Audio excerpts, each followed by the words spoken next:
Сәлеметсіздер ме, құрметті оқушылар? Бүгін бізде қазақ тіл сабағы 5-ші сынып. 2-ші бөлім киім, сән, талғам бөлімі. Сабағымызды бастамас бұрын сіздерге ширату 5 қадам әдісін бергім келіп тұр. Ол үшін бірінші ұлттық киімдерді атаңыздар, екінші қысқы киімдерді атаңыздар, үшінші қыздардың ұлттық киімдерін атаңыздар, төртінші киім сөзіне сөз тіркесін айтыңыздар. 5-ші киімге қатысты мақал-мәтелдер айтыңыздар. Мысалға, екі аяғым бір етікке тықты деген бізде сөз тіркесі бар, я? Немесе адам көркі шүберек, яғни киім дегенде мақал бар. Міне, қазір сіздерге уақыт беріледі. Сіздер осы 5 қадам әдісі бойынша тапсырмаларды орындайсыздар.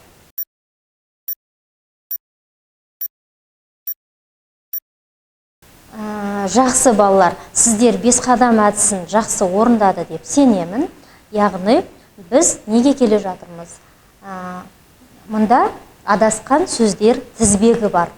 Қазір осыны тауып көрейік. Біз егер адасқан сөздер тізбегін өз орнына қоятын болсақ, балалар, бүгінгі біздің тақырыбымыз шығады. Яғни жаңағы 5 қадам әдісімен байланыстыра отырып, осы сөздерді орнына қойып көрейік.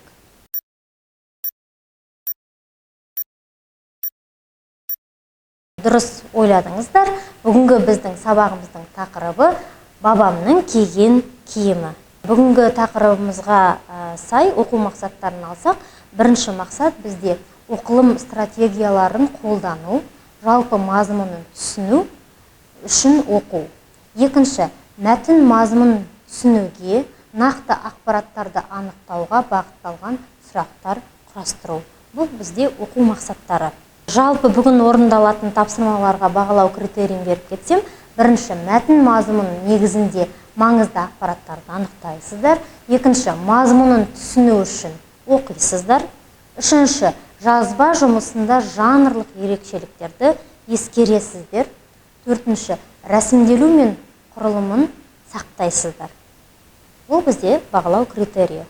Осыған сүйене отырып тапсырмаларды орындайтын боламыз.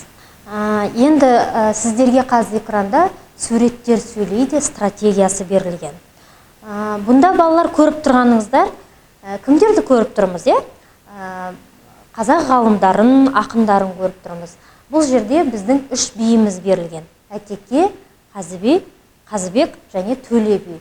Сонымен қатар қазақтың ұлы ақыны, бас ақыны Абай Құнанбаев атамызды сомдаған актердің бейнесін көріп тұрмыз. Енді жақсылап қарасақ, балалар осы біздің қазақ ғұламаларының үстінде қандай киімдерді көріп тұрсыздар? Яғни біздің бабаларымыз қандай киім киген екен? Әрине балалар, ұлттық нақыштағы қазақи киімдерді киген. Келесі бізде енді осы қазақтың ұлттық киімдері өз ішінен бірнеше түрлерге бөлінеді екен. Енді ең бастысын айтатын болсақ, бас киімдер. Бас киімнің бірнеше түрі берілген, жаңағы бөрік, тақия, айқалпақ, түлкі тымақ деген сияқты. Сосын сырт киімдер, неше түрлі ер адамдардың, әйел адамдардың киетін сырт киімдері, қыстық, жаздық, жеңіл, сондай киімдердің түрін берген екен. Келесі осы ұлттық киімдерді кигенде ұлттық әшекей бұйымдарды таққан. Ер адамдарға арналған белбеу, күміс белбеу, әшекей, алқа, жүзік, білезік, сырға деген сияқты. Сонымен қатар біздің ұлттық киімдердің арнайы өздерінің аяқ киімдері де болған. Мәсі, сафтама етік, сыртқа киетін етік деген сияқты. Бұның барлығы біздің ұлттық киімнің, яғни ұлттық қазынамыздың осындай әдемі және бай екенін көрсетеді балалар. Осы киімдердің барлығын біздің бабаларымыз киген екен.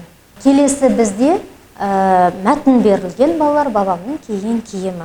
Сіздер және сурет арқылы көріп таныстыңыздар, мұғалімнің айтуымен де таныстыңыздар. Енді осы мәтіннен оқып кеңірек танысатын боласыздар. Ол үшін балалар міне экранда берілген мәтіннен де танысуға болады, немесе сілтемені басып аудио жазбаны тыңдап та танысуға болады.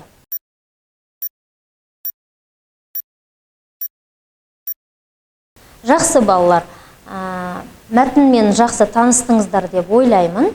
Енді оқылымнан кейінгі тапсырмалармен танысайық. Бірінші тапсырма: мәтінде негізгі ойды беріп тұрған кемінде 5 тірек сөзді атаңыз.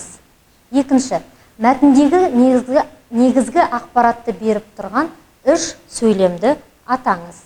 Үшінші тапсырма: мәтіндегі таныс емес киім атауларын атаңыздар. Төртінші: мәтінде берілген қандай ұлттық киім атауларын өз көзіңмен көрдің немесе туыстарының кигенін көрдің бе? Осыған жауап берсеңіздер. Бесінші: мәтін бойынша бірнеше сұрақтар құрастырыңыздар. Бұл біздің оқылымнан кейінгі тапсырмамыз.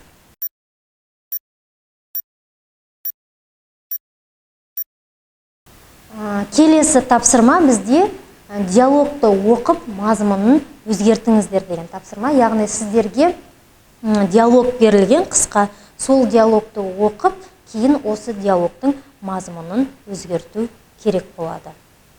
Бұл біздің келесі тапсырмамыз.